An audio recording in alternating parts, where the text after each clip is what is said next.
புவி மீது நிலையாக அருள் செய்ய வர வேணுமே, நீ அருள் செய்ய வர வேணுமே.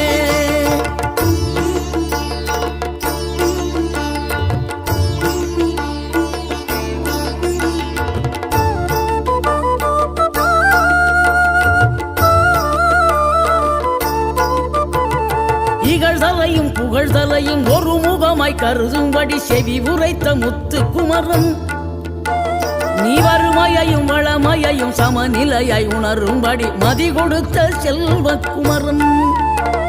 தடை 100 வந்தாலும் செயல் வெற்றி ஆக்கி தரும் தாராள குணம் கொண்டவன், நீ வலை வீசும் அறிவுக்கு தொலைவானவானாகி மாறா